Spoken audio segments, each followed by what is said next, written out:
大家好，我是戴着眼镜拿着话筒的阿拉斯加偏偏。可能很多人不知道，《星球崛起》系列其实是一部老电影《人猿星球》的前传，或者叫改编版。今天我就来带大家看一看这部1968年的经典科幻片《人猿星球》。故事的男主角小白和另外3名船员到外太空探险，因为飞船的飞行速度达到了光速，所以虽然他们只老了1-2岁，但是地球时间已经过了2000年。这天飞船迫降在了一个神秘星球的海面上，小白和另外2名船员小灰和小黑逃了出来，而唯一的一名女船员则因为休眠舱破裂老成了干尸。小黑用测试仪器检测了这个星球的土壤和大气，发现和地球很像，但是又有不同，比如土地贫瘠没有养分，气候恶劣，变化莫测。大家决定探索一下，看看这个星球有没有高等智慧生物存在。他们穿越了沙漠，居然发现了丛林和水源。3个人都2000年没洗过澡了，瞬间脱光光扎进湖里。谁知道洗完了澡发现衣服不见了，只好拿几块破布遮羞。脱他们衣服的是一群长得很像人类的野人。这些野人就跟原始人类一样，没有语言能力，以采集为生。小白对小灰和小黑说，就凭咱们仨这个智商，不用半年就能统治这个星球了。然后瞬间打脸，不知道从哪里冒出一群人猿，骑着马拿着枪开始捕猎野人。最终小白和小灰被抓，小黑则被人猿开枪打死。更让小白吃惊的是，这群人猿居然会说话，说的还是标准的美式英语，而且这些猩猩已经建立了属于自己的文明社会。因为小白的穿着不同，引起了人猿里动物心理学家母猩猩的注意。小白因为在逃亡过程中脖子受伤，发不出声音来，只能通过在母猩猩的笔记本上写字来传达信息。小白告诉母猩猩，自己是来自另外一个星球的外星人类。母猩猩的老公公猩猩是考古学家，一直在寻找人猿文明之前还存在其他高等文明的证据，但是他并不相信小白是外星人。而且在人猿族的圣经中记载，小白飞船降落的地方是禁区，任何生物都无法在那里生存。看来这个人猿文明还很落后啊，没有发展到能够进行太空旅行的程度，大概相当于人类世界封闭迷信的封建社会吧。人猿一族的科学部长兼宗教部长费博士坚持认为人类都是无法被驯化的野兽，希望猩猩夫妇停止他们的理论研究，还要抓走小白做脑部实验。小白就从笼子里逃了出来，在逃亡过程中路过人猿建造的人类博物馆，发现了已经被制成标本的小黑。最终小白还是被抓住了，此时他的喉咙终于恢复，大声喊了出来 Take your stinking paws off me, you damn dirty ape! 星球崛起里凯撒第一次说话就是致敬了这一幕。 Take your stinking paw off me, you damn dirty ape! No!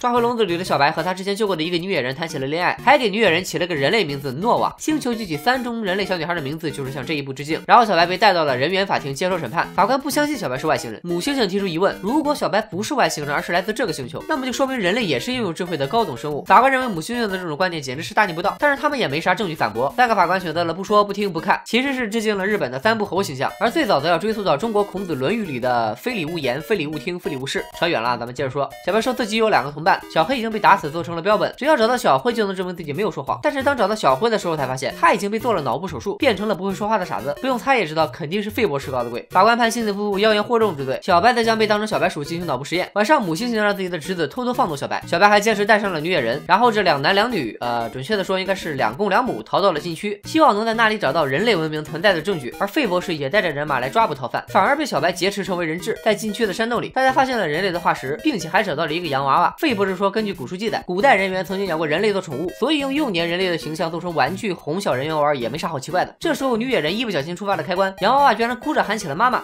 这里应该是个 bug 吧？电池怎么可能过了上千年还有电呢？费博士和猩猩夫妇当场就傻了眼，因为人猿文明还没发达到能够制造会发声的玩具，这下证据确凿了。费博士终于承认自己早就发现了人类存在高度文明，但是根据人猿圣经上的记载，人类这个种族都是自私自利的恶魔，为了自己的贪念和私欲，甚至会自相残杀。他故意抹杀人类文明的存在，都是为了人猿一族的安全。故事最后，小白用费博士作为人质，换来了自己和女野人的自由。小白沿着海边一路追寻，最后居然发现了大半截被埋入黄土中的自由女神像。原来这个星球并不是外星，正是2000年后的地球。人类是如何消亡并且变成了哑巴？人猿又是如何崛起学会了说话呢？这些在新版《星球崛起》3部曲里都有交代。而老版的人猿星球其实也有4部续集。第2部失陷星球，人族和猿族大战导致地球毁灭，猩猩夫妇在地球毁灭前坐飞船逃离。第3部逃离星球，猩猩夫妇穿过虫洞，穿越到了2000年前的地球，生下了猿族的第1代领袖凯撒。第4部征服星球，猿族在凯撒的带领下开始崛起，人类因为源流感开始退化。第5部决战星球，猿族内战，凯撒逝世，人类退化返祖，失去了语言能力，激进派掌权，篡改了人族和猿族的历史，和第1部的开头完美衔接，形成了一个无限的循环。星球崛起3部曲其实就是改编自第4部征服星球和第5部决战星球的内容。总的来说，这2个系列都值得一看。